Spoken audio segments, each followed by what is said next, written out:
Okay, so we are going to be talking about emerging literacy for adult English learners. We kind of refer to this as a double challenge sometimes because these are students who are working on their English language skills and they're learning how to read for the first time on top of that. And of course, nowadays we could even think of this maybe as a triple challenge because of the online aspect of of our current lifestyle. But we'll, as we go through this, hopefully give you some ideas for how all of this can apply to online lessons as well. So hopeful outcomes of today are that you'll gain a deeper understanding of the particular needs and strengths of literacy learners. They certainly have their own particular needs and, as we'll see, their own particular strengths as well. We're also going to reflect on literacy practices in different cultures and in our own cultures as well. Think about where our students might be coming from. And hopefully, I really want you to walk away with some specific strategies that can help your students meet their literacy goals. And again, online, online these days. So, okay, so we're gonna take a second and use our literacy skills. Does everyone know where to find the chat in Zoom, the chat box? If you move your mouse towards the bottom of your screen, there should be kind of a menu that pops up and there's a speech bubble that should say chat. And if you click on that, it might open in a sidebar or in a separate window. So if you could take a second and reflect, and then write in the chat box, again, we'll use our literacy skills to do this. What is literacy?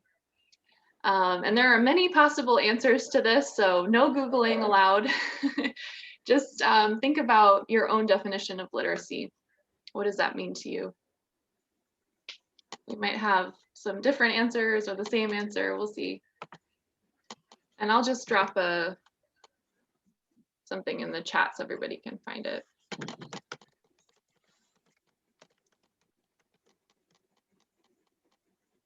Great, got one from Amy already.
All right, I think we've gotten everybody's. Thank you all. So we have some common themes, it looks like. Amy said the ability to read and write to achieve goals, access information, communicate, etc. Rosemary, the ability to read and write and understand. Yep. Carrie said literacy is the ability to communicate through both oral and written language. And from Mary, the ability to understand language, to be able to communicate effectively. That's a tongue twister. Nice. Yeah, so lots of common themes, and like I said, there's really no one definition of literacy. So hopefully we'll have a few a few more ideas about that as we go on. But these I just wanted to show you are some of I put in a bunch of past answers from tutors into a word cloud. So the larger words are ones that came up more frequently in people's definitions, and you can see ability, read, write, communicate, understand, language. Those are the big words that come up very frequently. So there's really, you know, on a very basic level, on the kind of dictionary definition level, we can think about literacy as the ability to read and write. We could also think of it in terms of specific areas of knowledge or skill. So this is where things like digital literacy and health literacy might come up, common themes lately that we've all been thinking about. And I love this definitions from some brain researchers, because I think it really captures the learning process of becoming literate. So they define it as having knowledge of reading and writing at a series of nested levels, ranging from individual letters and sound units to words and texts. So I love that one. It reminds me of those like Russian nesting dolls where you take the large ones apart and there's a smaller and smaller one in between. So literacy is much the same way, where we have these tiny units that we use to communicate meaning on up to the large level of text. So with that all in mind, and again, thinking about what does it mean to be literate, if any of you can actually read this, I will be very impressed. But even if you can't, what are some things that you notice about this text?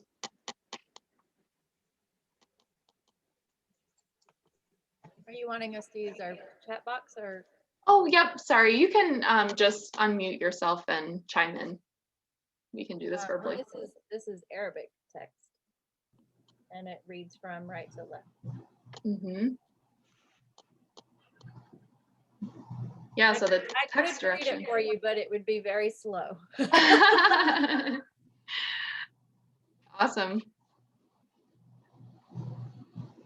So we can kind of pick out the text direction. That's great. Is there anything else you notice? A lot of the similarities in the letters or symbols, like that, the long curve thing down 3 times in the top line and This several one times here. off. Yeah. Yeah, so some letters maybe stick out. Look familiar. So we've got kind of the text direction. There's certain kind of symbol patterns that we're noticing.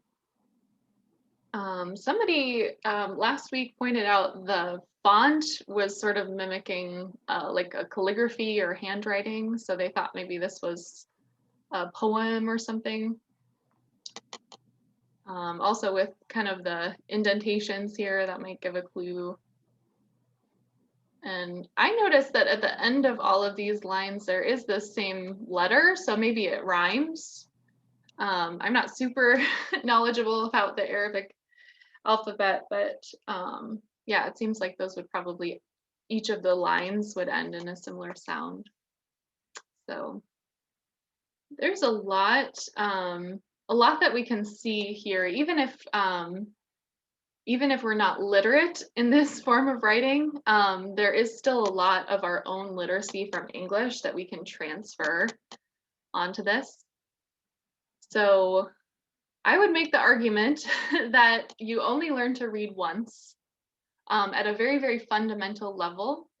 Once you are literate in any language, you are literate, period. You might have to learn a new alphabet, for instance, or a new writing system. Like if I were to go and try to learn Chinese, for instance, that would be quite different from the writing system that I'm used to. But that kind of the real fundamental level of literacy, of understanding the connection between written language and, you know, objects and concepts and things out in the real world is something that only happens once in our lives. So with that in mind,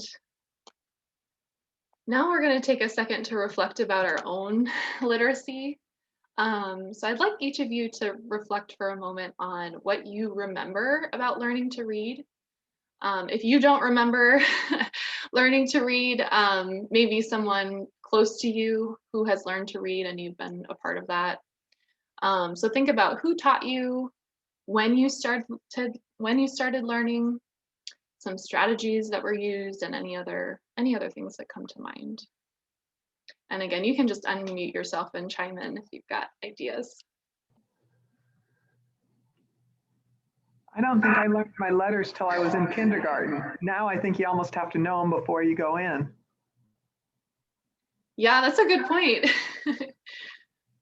I know for me, and yeah, to Rosemary's point, like kindergarten has changed dramatically.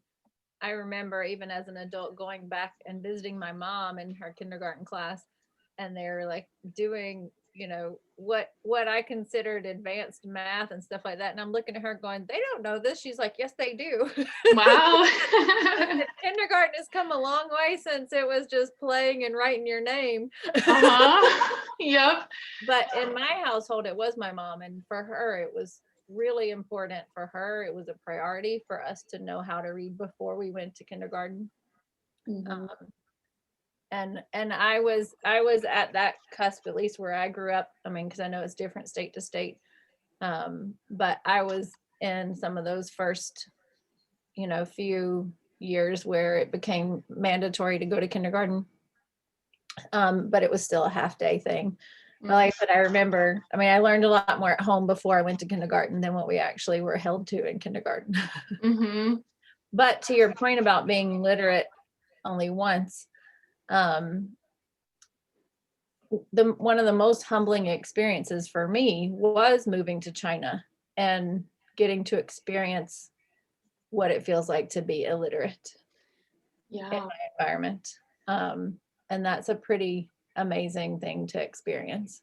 definitely. Yeah, that's a really good life experience to draw from. Did you feel like you had, did you feel like some of your literacy skills did help you though with Chinese, or was it like totally starting from scratch? It's pretty much totally starting from scratch. You know, there are some transferable skills, Mhm. but it's harder for us to see those going from an alphabetic language to a language like Chinese, and especially when you're in the mainland and learning simplified Chinese, because a lot of those components that would make sense from a Mhm. literacy perspective have disappeared because of the simplified characters from the traditional, Oh, because the traditional did have all those elements that we think about, you know, about phonetics and meaning and all those things, but in the simplified version a lot of that's been lost. interesting. So by simplifying it, it made it harder in a way. That's interesting. Well, it's removed a lot of, you know, those components that Mhm. really were like kind of building blocks of meaning Yeah, and pronunciation. definitely. Yeah, Chinese is one where I would say, yeah, our writing system is so just dramatically different that I could definitely see that being a more of a start from scratch scenario. Definitely. But Um, there's a weird learning thing that happens, and just cut me off if I'm saying too much. Because I went from learning Chinese and that writing system to then learning Arabic. Um, and what was interesting for me to experience was in Chinese, if you know a character, you know the character, you know what it means, you know how it sounds, you know all those things. mhm, And so if you're reading something, you truly are reading something and you know what you're reading. mhm. Well, in Arabic, it is a very phonetic language. And I found myself like reading, I could read things and people would be like, oh, like, you know, they'd be so impressed. And I'm like, but I have no idea what it means. Like, Yeah. and to have to go it's because it's almost the exact opposite of learning Chinese. Mhm. If you read something, you know it. And in Yeah. you could read all day and don't have a clue what you're Yep. reading. And so it's like a trade-off. Yeah, that's a great example because we see that with our students sometimes at this level where they can read something really beautifully. They've learned all the like kind of phonetic rules, but they might not have a clue what they're actually saying. Yep.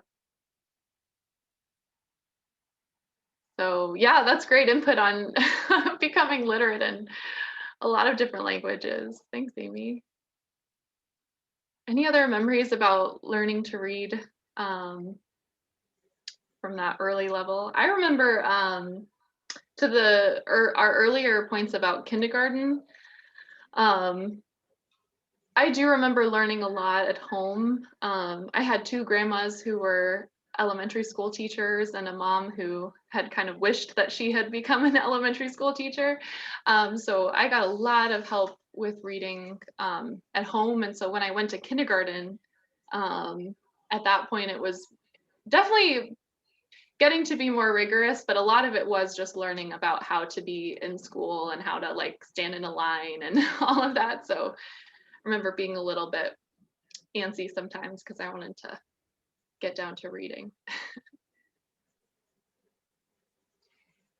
I go back so far that I can remember some of the basic Dick and Jane books, you know, the Oh, very little sentences and so forth that you did. And I remember wanting to buy golden books when you'd be out. That would be a treat to get storybooks to bring home. And, yeah, the ones with the golden spines on them. I remember those. and they're still around. They're not used like they were. They're kind of like a reminder of the times that Yeah, were. like the pokey little puppy. Mhm. Yeah. Nice. For me, as an elementary teacher, and then I have 4 children that I don't really remember much about learning to read myself, but after reading a lot with my children and teaching the 4 of them to read and then working with all my students at school, you know, it's just interesting to see everybody's so different. And I always tell parents, don't panic. Reading is kind of like the light bulb finally goes on. And there's just no real rhyme or reason to, you know, I look at my children, some of them learned it really early, some of them took longer until all the pieces come together and it makes sense to you. But it's just amazing to see the process, you know? Yeah, definitely. Definitely. And that light bulb is exactly what I'm talking about here too. Yeah. It happens differently for everybody. Mhm. Yeah. That's very true.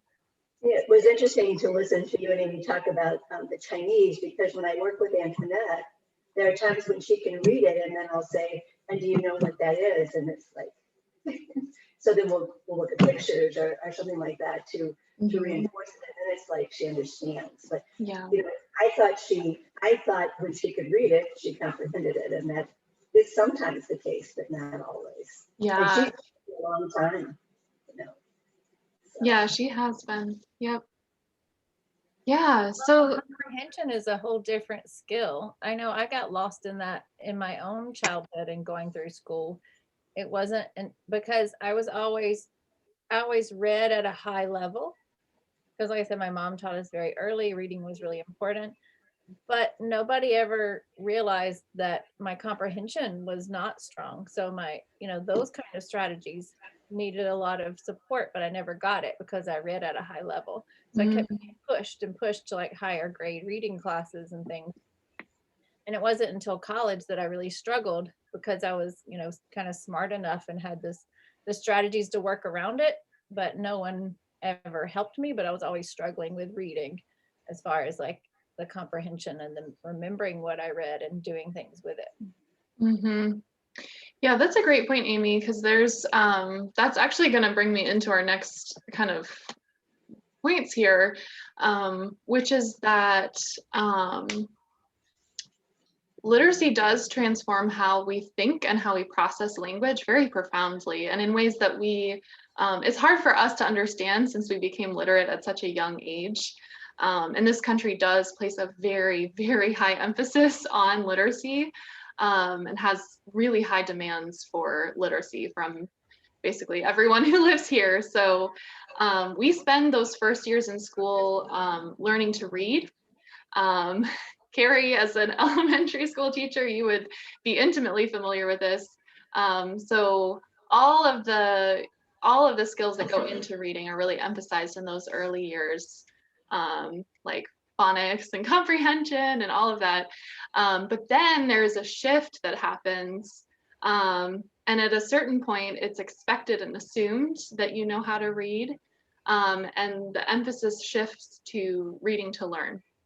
So if you haven't fully learned to read by the time that happens in school, that's where you can definitely find some gaps. And even folks who are educated in our school system here can then continue to struggle, through the rest of their school years. So we see that a lot with the students who come to us who are from the United States. They have, gone through school. Some of them have even completed high school or a college degree even, but maybe just kind of missed those foundational reading skills in school and just continued to struggle with it and found other ways of compensating, but that compensation takes a lot more energy and time. So this is really, really important.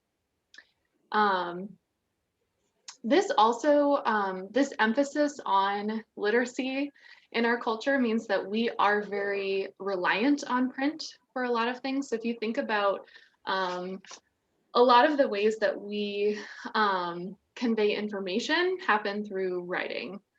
So if you think of like brochures and pamphlets everywhere, business cards, even like, every business will have a website where you can go to read about their services or anything. And we also assign more credibility to the written word in our culture than to the spoken word generally. So you think of like old wives' tales compared to like scientific research. Whereas, we find with some of our students, it's almost the reverse, where if we try to share information with them in writing, they don't necessarily trust that as much as if we tell them face to face about another agency that might be able to help them. It's just much more impactful if we tell them about that and it's coming from a trusted person who's conveying that versus just handing them a paper about it. Might not have the same weight for them. So this also kind of I guess going further into this train of thought, we're very drawn to print for information and memory. So also thinking about like all of the print that's around us in the world.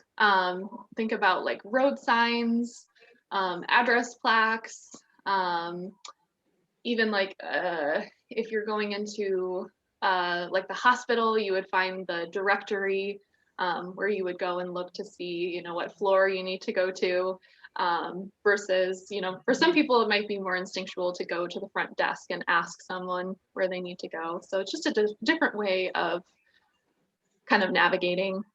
And the really, really fascinating thing as I was researching this that I ran into was our actual visual orientation changes depending on the language that we first become literate in. So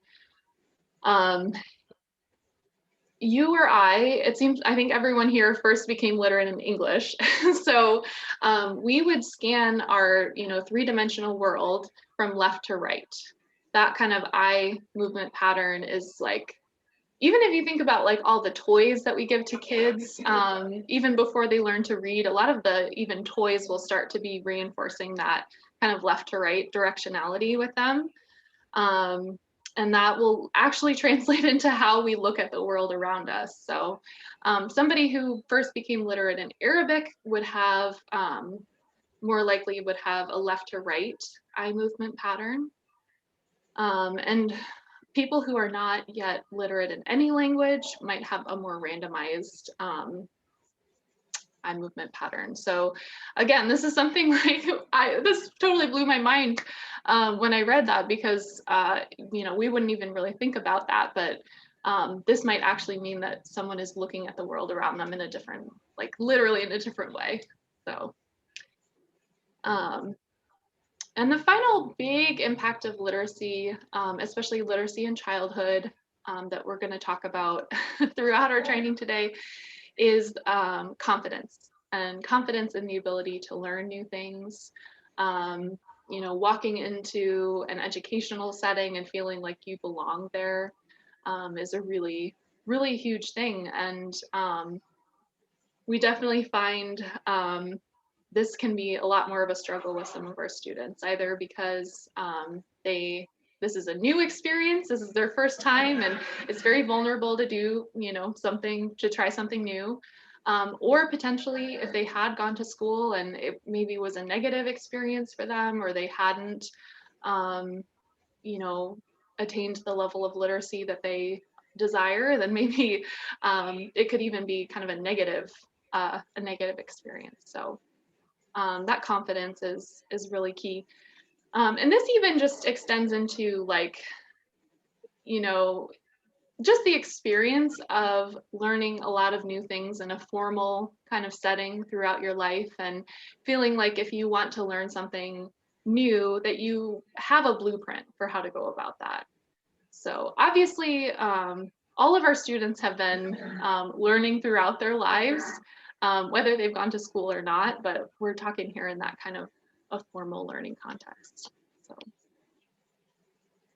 coming back to this idea of our text in the environment, where do you notice text in this picture? This is a farmer's market from Denver, I think, just off of Google Images. What information are we getting through text here? We're getting the price and availability, or different things that are available. Yep.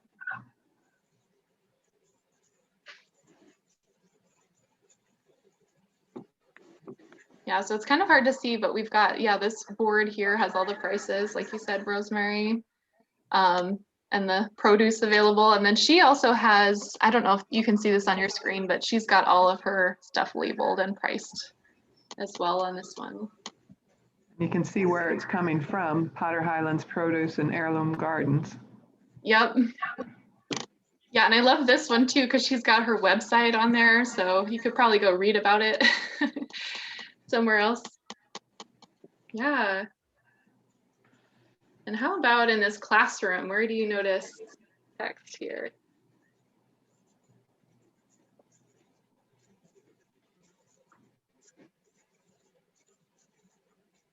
It's all over. It's on the floor, it's on their headbands, it's on their t-shirts, on the walls. Yep. It's more like, where do you not see text with this one? It's just plastered with it everywhere. Yeah. Yep. How about in this classroom?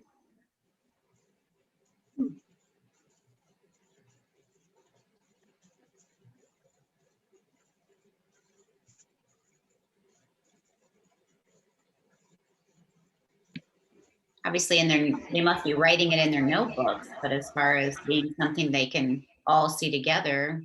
Mm-hmm. Yeah, so they've got, definitely have notebooks, textbooks in front of them. The teacher has a book, but we just don't see the same kind of, like, again, just like plastered with text everywhere that we would in this room. And I'm not sure, we can't see the front of the room, so I'm not sure if there's like a blackboard or something that everybody can look at, but this is a really a good example to think about with all of our students, because these students are literate. They are receiving formal education. This is actually from a refugee camp in Nepal. So these are some kids from Bhutan that were displaced.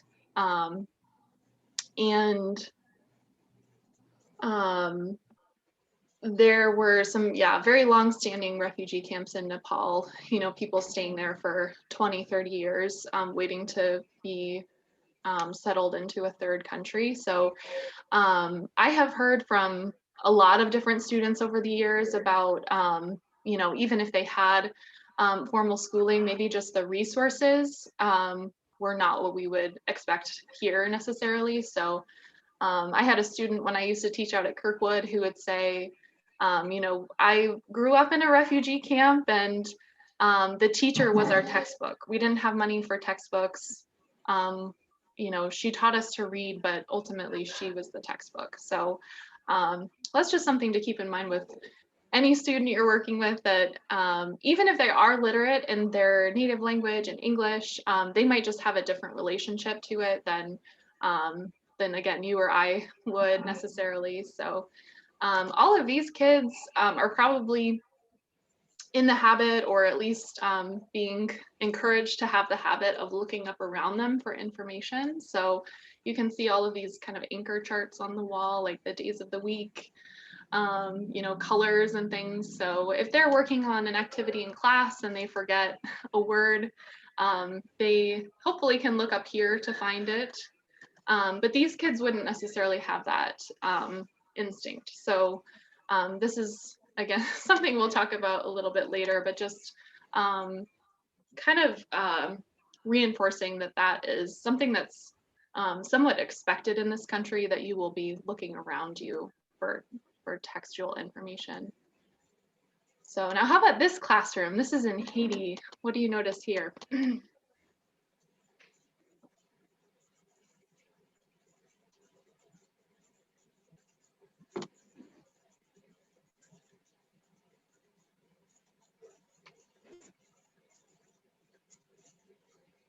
They have printed material on their desk, but nothing in the entire classroom.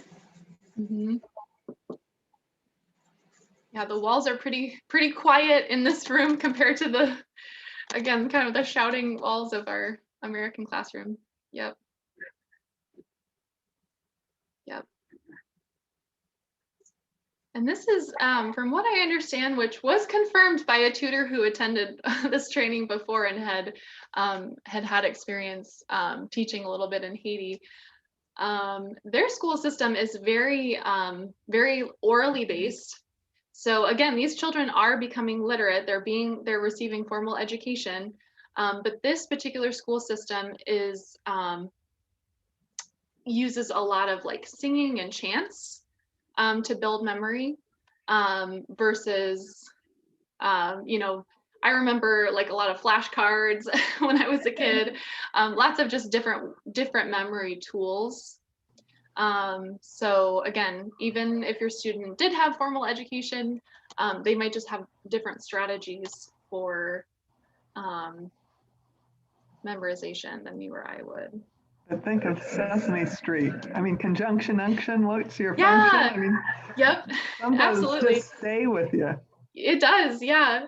You know, I don't remember a lot about my school days, but everybody remembers conjunction, junction, and yep. What's your function? Putting together words, and I'd forgotten the rest of it, but pieces of it stick with you. Yeah, definitely. Yep.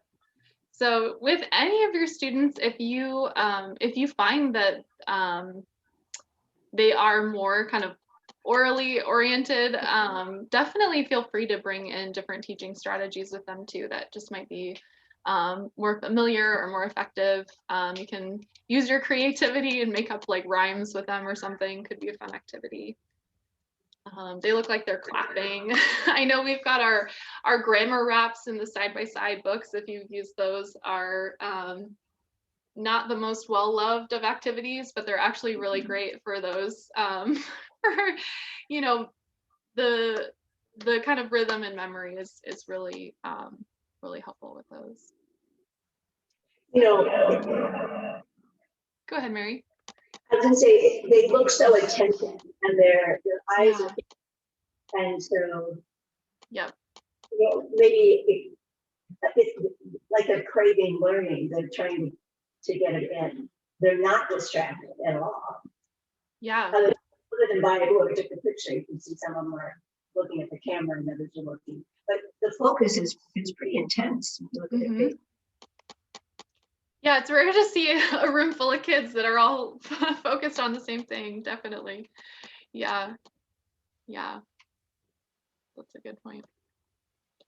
So how about this market situation? What do you notice here?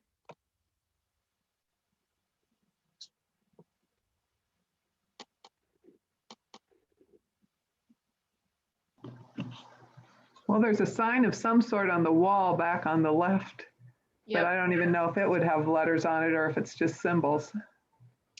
Looks It like does might have be letters, but Coca-Cola. yeah, you're right. It might be Coca-Cola. It does have the red, the red.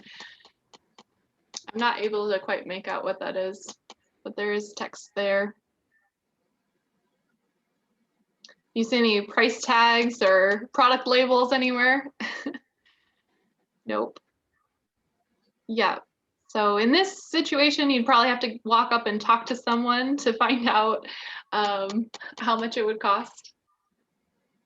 Somebody also said in a past training, they said, I'm not literate in these prints, because you can see a lot of different beautiful fabrics.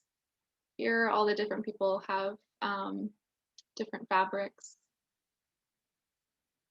When I did this training with our staff, Akisa, who's from Rwanda, recognized a lot of the different prints here and had, associations with them. So those are definitely conveying information that I'm certainly not literate in, but yeah, just a different relationship to text here for sure. This is a village in rural Burundi, I believe.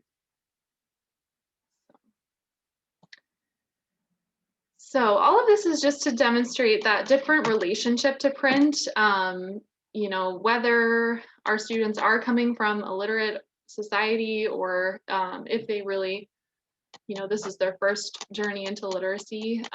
This is all good to remember. Just pointing out text in the environment. This is, if you're not used to there being important information being conveyed to you via text in your environment, you're not going to necessarily be looking for that. Also, if you are not literate, then that information wouldn't be accessible to you anyway. So again, you wouldn't be really looking for it. But there can be really important things in our world, in the United States. There can be very important things that we need to pay attention to that will be communicated to us, again, through signs or text. I had a lesson once with a student where we were practicing numbers, and it was a beautiful day, so we ended up going outside and just walking around the neighborhood looking for numbers outside. And she was like so excited when she realized that there were numbers on all of the buildings, because she had just never noticed that before. And she'd been getting addresses for things, but didn't, other than putting it into her navigator on her phone, that didn't really quite click for her, like why the numbers mattered.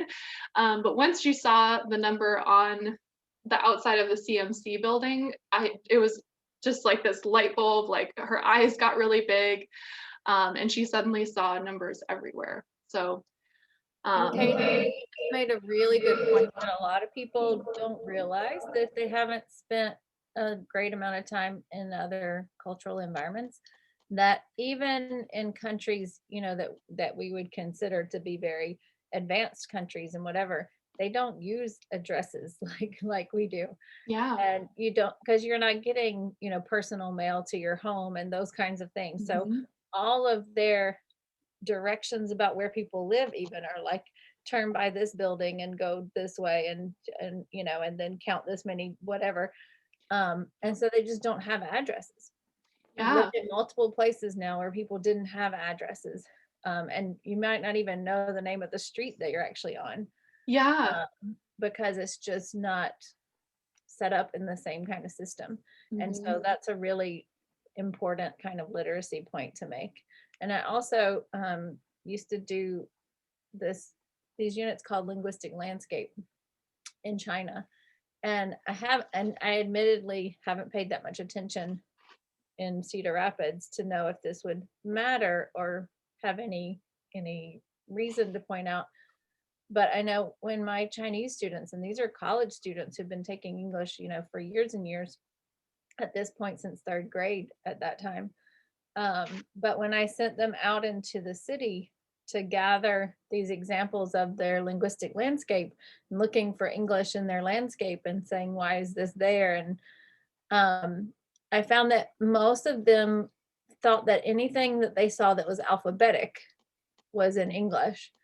And so they'd come back even with examples that were not English at all, Oh, interesting. but they thought they were, even though these were people who had been studying English and didn't, maybe they just thought it was words they didn't know or that kind of thing. So I think that's an important thing to think about when you're working with people coming from non-alphabetic languages, in addition to maybe with different experiences with literacy.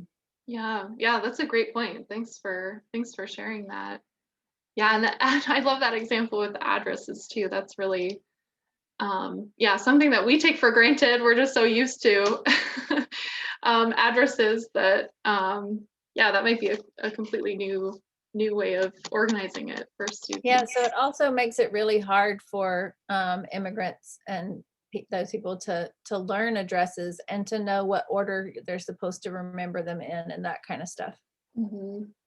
Yep, definitely. And how they apply to navigating, and yeah. Yep. So we also want to extend this to just real world print in general. So again, this is all about like our folks who are learning literacy, but again, applies to any student really. Anytime you can introduce real world print in addition to your classroom texts, that's going to be super helpful. So with any lesson that I'm doing in the textbook, I'd love to find some kind of like real artifact that our students might be coming into contact with, and look at, how can we apply this to real life? Because real life isn't going to follow the nice, clean, kind of like sheltered vocabulary of your textbook. So how can we take this out into the world? So this could just be as simple as, like, the other day, I pulled my library card out of my wallet, and we were just looking at the information that was on the front of my library card, but could be as complex as your student might need. So it's also really important to give learners practice, and if you've worked with kids, you'll know this too, that understanding that letters and words are things and we can move them around to create different meanings is one of those light bulb things that has to happen. So making it tactile and physical as much as you can is really really important at this level. So I love to use, oh, there's our environmental text. That got a little out of order, but I love to use things like these magnetic alphabet letters are great for practice. Word cards. This could even be something that you just improvise in the moment, like just write out the words in a sentence on a piece of scratch paper and then rip it apart to create different pieces that you can move around. This is a little bit harder to do online, obviously, but I would really recommend learning how to share your screen, which I think you can do on pretty much any platform except for WhatsApp. I don't think has a way to share screens yet. But if you can share your screen and actually within your lessons kind of demonstrate this for your student, even by, if you want to keep it low tech, you could just pull up a Word document and like, type out a word and practice, like pan, man, can, like some word families and switching letters out to see how that can change the word.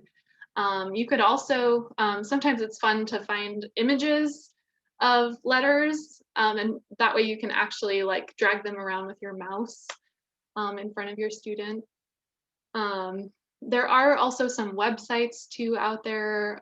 Learning Chocolate is a popular one that has some, you could look for alphabet or phonics practice on there. And there is one called ABC English too. I can send out an email if any of you are looking for resources that would share some of these websites. But yeah, making it tactile is a good way to go. So, okay, so we're going to talk now about specific principles that you can use in your lessons. And I couldn't quite fit it into 5. I wanted it on one hand, but we've got 5 and 5.5. So these, I keep saying this, but these are especially important with our emergent readers, but are just generally good teaching tips. So no matter what student you're working with, hopefully these can give you some good ideas. So at the end, I am going to ask you if you had any ideas of like how you can apply this in your own lessons. So be thinking of that as we go through, because I'd love to hear how you might put this into practice yourself, or maybe how you already are. We've got some experienced teachers here today. So the first step is to put learning into context. So this just means engaging students in topics that are interesting and meaningful for them. This would mean listening actively to your students, learning what's important to them, what's interesting, what vocabulary that they need in their daily lives, and kind of customizing the lesson to their specific needs and interests. This could also include cultural competencies, and that meaningful practice, like we talked about, using real world text. We do our practice in the textbook, but then how can we take this out into the real world, into real life, and making that explicit connection for, how this works.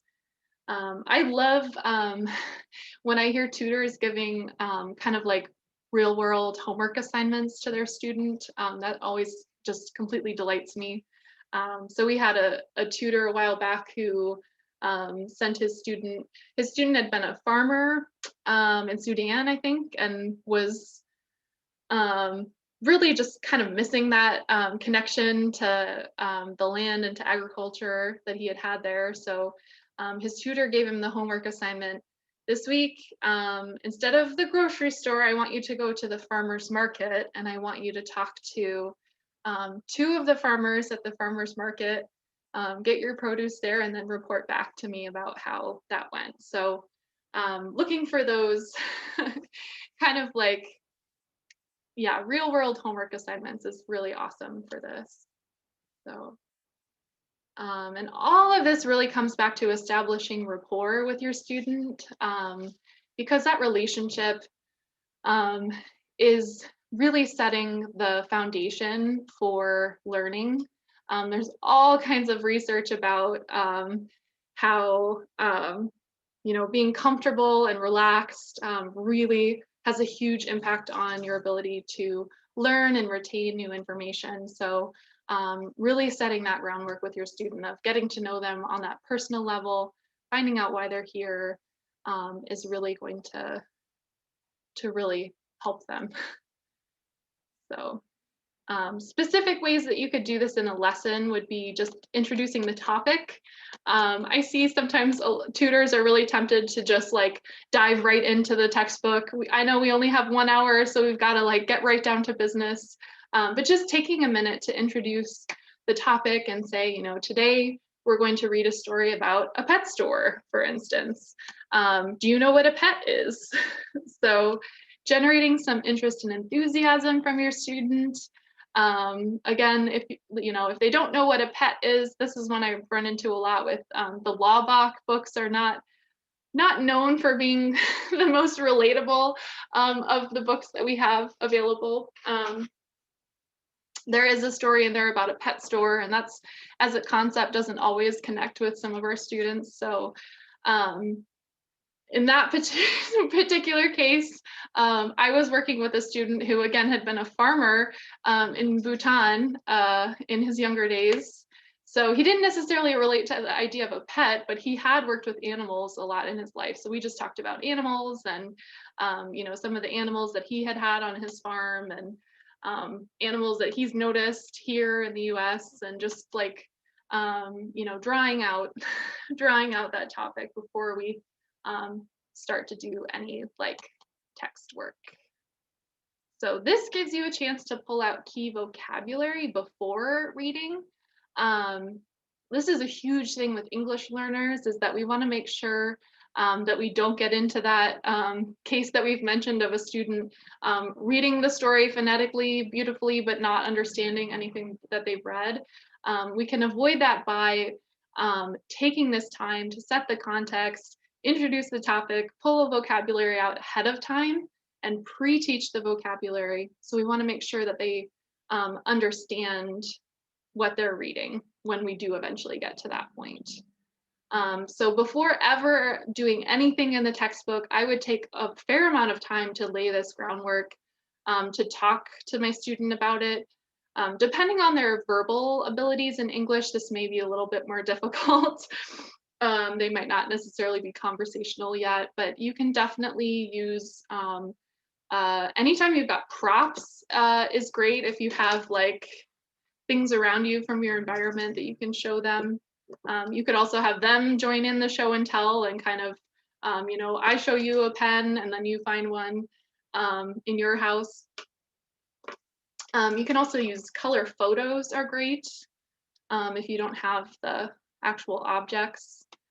I would stray away from any kind of like illustrations, can be very stylized and a little bit hard for students to understand sometimes. Either like literacy wise, it just might not make sense to them yet, or even culturally, things can be stylized in a different way. So stick with photos if you can.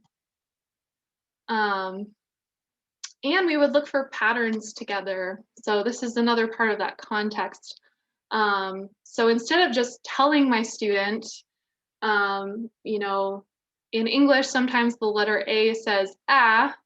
Instead of just telling them that, I would look for that pattern in a text that we had read. So pointing out some words that all had that sound and seeing if the student could identify that themselves and kind of discover for themselves rather than just, you know, telling them. So always with any of your lessons, you want to be tapping into your students' intelligence and life experience. And that is really one of the beautiful things about working with adults, is that they're going to have a lot of life experiences that you can draw from. So again, even if something's not particularly connecting with your student, you can find a neighboring way that it might, like that example of pets versus animals on the farm.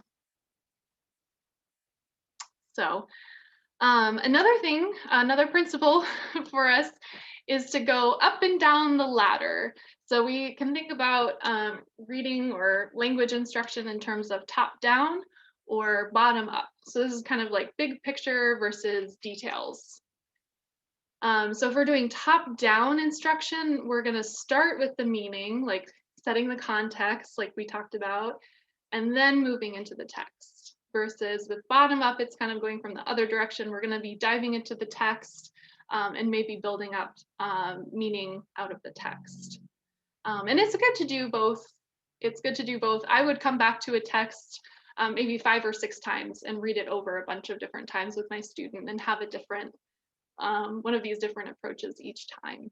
So with top down, we're going to be activating that background knowledge, like we talked about, setting the context. Students can bring in their own experiences and share things that are relevant to them. If you can think of any hands-on projects, like the farmer's market example, that's a great thing to do at this level. And then bottom up is a lot of that detail work, focusing on the text itself.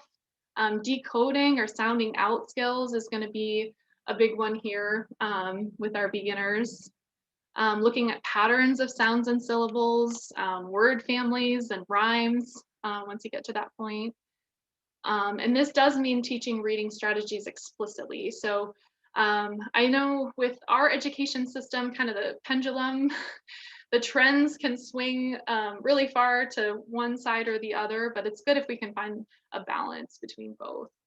And we do know that adults especially need to have explicit instruction of a lot of those reading strategies. So that is something you'll definitely want to spend time with. Even, you know, again, even if your student is literate in their native language, it could be very helpful for them to have a bit of help with explicit kind of reading strategies in English. So this could be at that level of sounds and letters and words, but it could also just be in terms of comprehension too. Like if they're struggling to answer a comprehension question in their textbook, you could kind of guide them through a strategy of finding the answer versus, you know, just telling them the answer if they're lost. So another way of thinking about this is whole parts whole, if the up and down the ladder doesn't make sense. So we start with the text as a whole, kind of that big picture. We dive into the parts and details and decoding the little bits of it. And then we do want to close out the lesson by going back to that whole. And this is where we would really want to bring in that real world application if we can. So I wanted to give you an example of this and just actually see how we could accomplish this. So this is a story from our book series called What's Next? And this is a phonics-based reading program for English learners. And it follows this same couple of characters throughout the series. So Sam is a young woman who's just arrived in the United States from Somalia, and she's living with her dad, Adam. So thinking about this in terms of whole parts whole, we're going to read the story together, and I'd like to get a little bit of input from you guys of, you know, a way that you might teach this with that whole parts whole or up and down the ladder in mind. Do I have any volunteer who wants to be our orator, our reader for the day?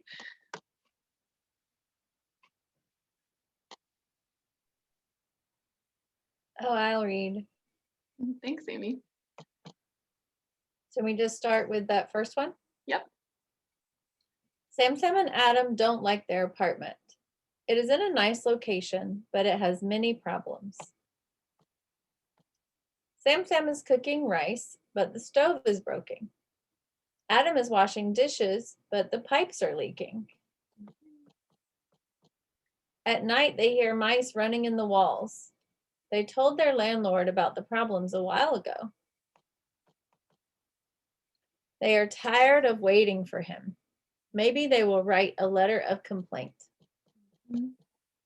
Or maybe it is time to find a new apartment. What will Sam and Adam decide to do? Thanks, Amy. Claps from Rosemary. Okay, thanks for the claps, Rosemary. Yeah, so, okay, so thinking about whole parts whole, what's a way that we could set the context for this story to kind of kick off the lesson? What might be a way to do that? Well, you started by telling us to start with that these are characters that they've seen a lot, and that she's the daughter and that he's the dad. I mean, things like that gave us some context. Yeah.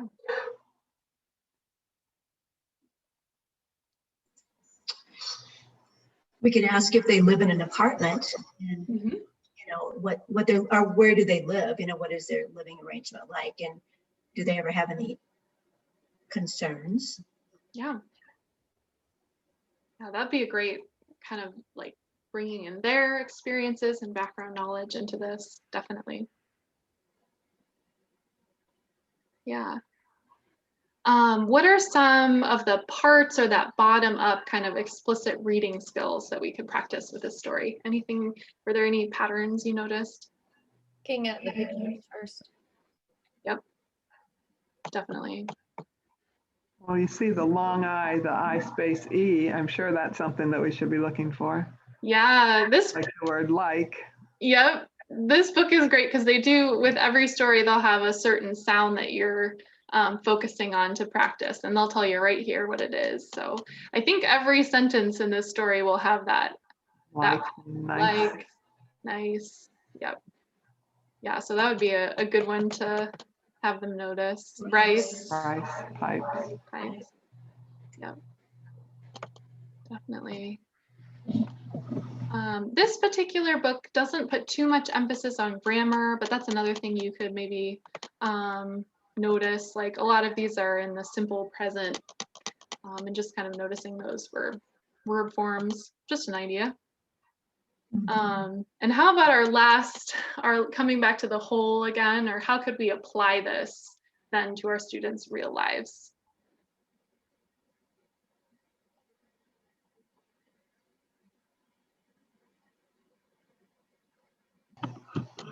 Have they ever had to write a letter of complaint? Mm-hmm. Have they ever had to look for new apartments? Mm-hmm.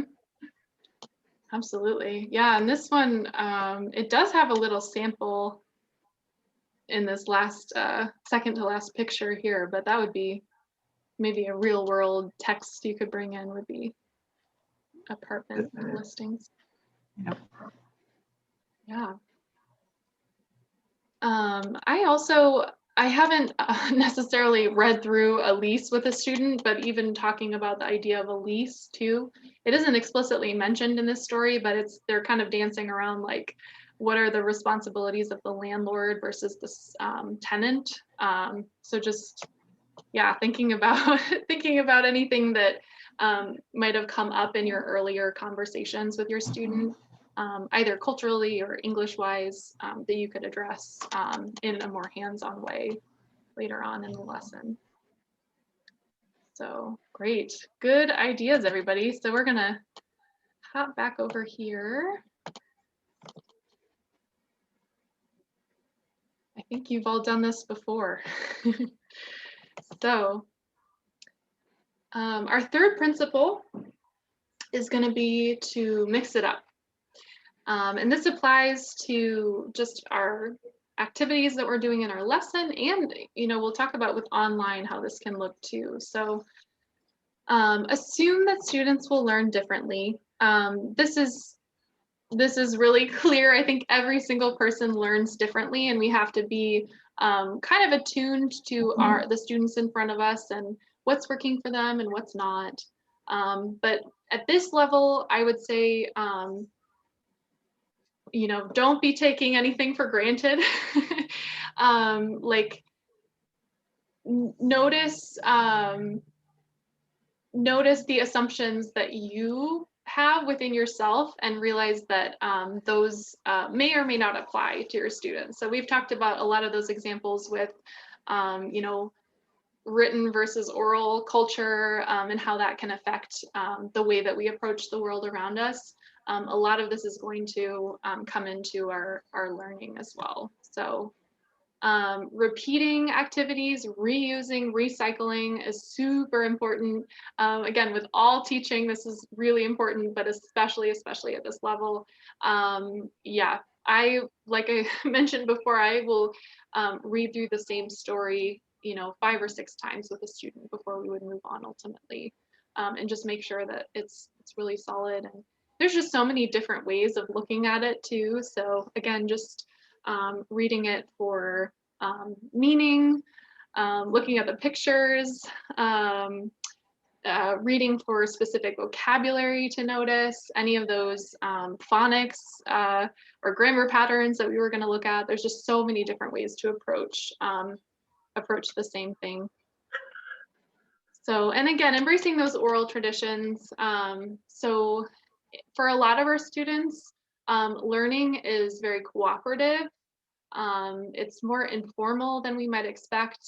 It's oftentimes very immediately relevant. So you're learning something that you immediately need in your life, and largely would be through observation. So I always like to share the saying, I do, we do, you do is a great thing to use here. So a lot of times people are going to need a second to take a step back and just watch before they're going to feel comfortable jumping in and trying something. So anytime you can demonstrate something first, a big one being with writing and learning letters, I would demonstrate how to write the letter several times before I would actually have my student try it themselves. And I would be watching their body language to see kind of that moment when they were feeling like, okay, I'm ready. But some students are going to want to watch a lot more than others. So that's something you'll kind of start to learn about your own student. So let them observe you, then maybe do something together. Again, with that letters example, you could write it side by side with each other so they can kind of follow along with you as you're doing it. I like to start with just hand motions before we get into actually using a pencil. So that's something you could even do on your screen and say like, I'm going to draw the letter B on my drawing app on my computer, and I want you to just take your finger and follow along as I draw that out. And then have them try it. That's the final you do. Now you try it yourself. Go to your notebook and write down the letter B in your notebook, and then hold it up to the camera so I can see it. That's always the challenge nowadays. So we also want to move whenever possible. We want to move from concrete to abstract. So with vocabulary especially, I'm going to start with the things, the actual, keeping it tactile again. Oh, I just turned on my my camera by shaking my phone. So we're going to start with the physical objects, then we'll look at pictures and maybe like just practice, again, practicing the vocabulary through pictures, and then bringing in the words. So I had found an example. One of the websites I mentioned to you all was abcenglish.org. Is a good website for practicing, especially with adults. So this would just have some examples. They've got photos that they'll use to introduce a set of vocabulary words. So you would look at the pictures together, practice these words, jog, log, top, mop, hot, job. And then you would see them together, the word and the picture, and get to practice that way. So just as an example, anytime we've got new vocabulary, we want to just kind of follow that process. So we'll hop back to where we were. Here we go. And okay, so this mixing it up also applies to how you are connecting with your student virtually. So definitely we do want an hour per week that you and your student will spend together with your tutoring, but at this level, sometimes that can be a little bit challenging.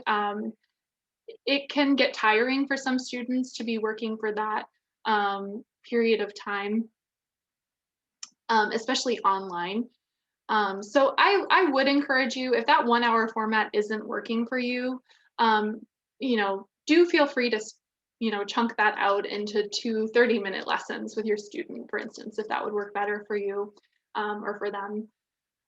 You can also think about, we would say, synchronous versus asynchronous instruction. Any of you who are teaching online would be familiar with this. So we have the class time that we spend together and we're studying actively at the same time, but then there are other ways that you can have them practice outside of class. Sending text messages could be fun, and having them, type a message back to you. That could even be for vocabulary practice, like you could send them a picture and then ask them to type the word back to you. So just kind of being creative about different ways that you can, again, just connect with each other. If you are kind of savvy with like finding videos and things too, that can be a good way to practice outside of class, or you could even record yourself. Again, demonstrating the letter B, coming back to that example, so that they could have that as a reference throughout the week if they were practicing at home. So get creative here. Don't feel like you're chained to that 1 hour all at once together, because there's a lot of different ways to approach that. So another example I just wanted to give here is using different senses as well for your students. So we've talked about the tactile aspect of being able to move letters and words around. This was just a really funny teaching moment for me. I had several students from Bhutan that I was working with, and if any of you have worked from the Lawbach way to reading, every letter in that series has a word, kind of a key vocabulary word that's attached to it. And it's a visual cue to the letter itself. So it's things like for D, dish, K is kicking, and there's kind of a visual connection to the letter. So that works really well for a lot of students, except that we got to the letter O, and the word was olive for the letter O. And this lesson introduced kind of the short vowel sounds. So we had A, E, I, O, U were our letters. A, E, I, and U were great, but O was just not happening. We kept coming back to this and it was not happening. And we had looked at like all different things like pictures of olives and, you know, how we can cook them and everything. But then it came up that no one had actually tried an olive. It just wasn't really a food that they had experience with. So I happen to love olives and I had some in my fridge. So I brought them into class with me the next time we met, and we ate some olives together. And the reaction was either love or hate for the olives. So some people were like, oh, these are delicious. I'm going to get more from the store. And then they were excited, like, oh, okay, I see the word olive on the jar. So now I know how to find that at the grocery store. And then there were also some like scrunched up faces like, oh, this is disgusting. So the point of this being that they never forgot the word olive after that, because we had, you know, engaged other senses. We had also a kind of experience that we had had together that was very memorable for them. So yeah, always good to think about different ways that you can be, you know, creating experiences for your student. So our fourth principle is to tap into your students' strengths. So this one is, I love this one because learners at this level really do have a lot of skills and like particular strengths that literate students do not. So it can be easy at this level to get focused on deficits or, you know, lack of education, lack of literacy, but it's more so a difference. So they may not have had access to education, but they have cultivated a lot of other skills throughout their lives that they'll be able to draw on. So thinking about our students here as beginning learners, not beginning thinkers. So they can definitely bring a very high level of intelligence into the classroom, but it's more just a matter of finding ways for them to demonstrate that. So I do find with a lot of students at this level, they have very strong memory. They have a lot of well-developed strategies for remembering things because they have not been dependent on taking notes the way I certainly am. If I go to the grocery store without a list, I will come back with an assortment of random delicious items and forget the butter, which was the thing that I had gone there for in the first place. So this is a really big one. Students at this level often have very strong verbal skills. So this may not quite translate into English yet, depending on their level of English, but their primary mode of communication is speaking. So that's going to be very well developed for a lot of students. And they're used to being very reliant on speaking to other people for communication.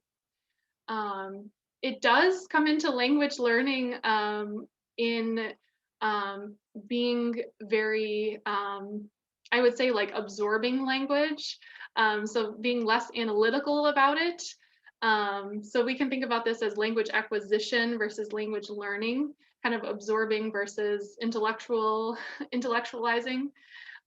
So I've definitely encountered some students who are like so well educated, so smart, but they are almost like find it very difficult to communicate because they're so analytical about language and maybe feel like they have to understand something perfectly before they can actually put it into practice. So I do find that learners at this level tend to be much more focused on communication, more willing to take risks and just maybe like slap some different words together and see if they can get their point across, and see how other people react and if they understand them. So I had a student who she didn't have a ton of vocabulary. So she would, for emphasis, she would repeat words. So she would say like, oh, teacher, yesterday, walking, today, tired.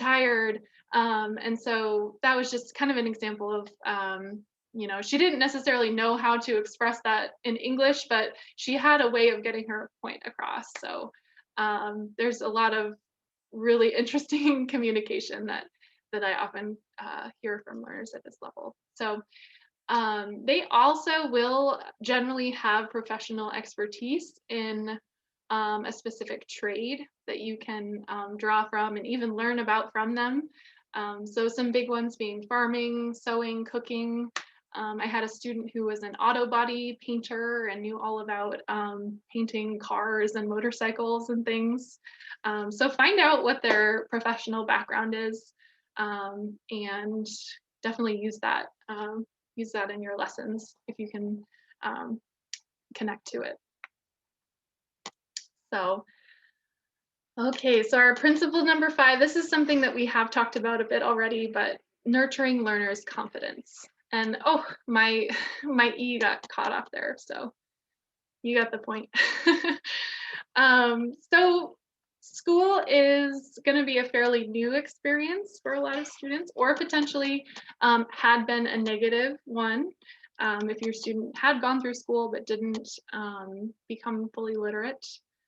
So this can be very vulnerable, especially as an adult. I think we're expected to know everything sometimes, so it can be intimidating and just really take a lot of courage to take that first step. And students do definitely lack that confidence sometimes in their ability to learn English and to acquire literacy. And a lot of this does come from stigma associated with illiteracy. Some of that is coming from students themselves, kind of internalized stigma, like, oh, I didn't go to school, therefore I'm dumb, is a thing that I've heard a lot. And I push back so hard against that as soon as I hear somebody say it, because I do want to emphasize all those other ways that people have learned to navigate their lives. In a world that is so dependent on literacy, if you are navigating without access to all of that extra information, that is an incredible feat of really just resilience and adaptability that is to be celebrated. So, and of course, this stigma definitely comes from the outside world as well. Especially in this culture, there's definitely a huge stigma attached to folks who are not literate. So a big way to cultivate confidence, aside from those pep talks and like pointing out the strengths that you see in your student, pointing those out to them, giving opportunities for pleasure reading is really a really good thing to do. So we can certainly spend our time working in the textbook. That's super important. But I really do like to carve out some time just for fun reading. And that's something you can do together in class, letting them choose texts that look interesting to them. If you're tutoring at the building, I've been working on kind of a library of reading materials for adults at this level for as long as I've been at CMC. And I do have some resources too for online reading that I can share if any of you are looking for materials to bring into your lessons. So letting them have that choice to follow their own interests, and just, yeah, to enjoy reading and just do it for fun instead of for, we're working hard and we're learning. It's really, really important to do that. I don't love using children's books with adults at this level, generally, because sometimes it can feel condescending to be looking at materials that are written for children if you're an adult, of course. But the big reason is that a lot of children's books are written under the assumption that that person speaks English already. So, and that just may not be true of our students yet. So, yeah, looking for specific kind of like adult reading materials can be helpful. That said, though, some of our students have expressed that they want to, part of why they're coming to school is that they want to be able to read books with their kids.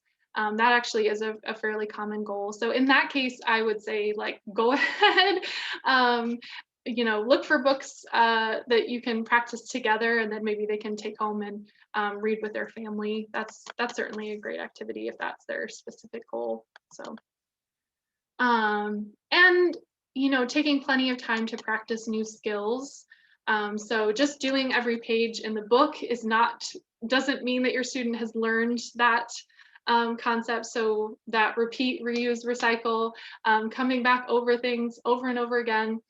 I'll even sometimes, just as like a fun confidence builder, if we've made it most of the way through a book together, I'll take even a lesson to just go back to the first story in that book and to read that story again.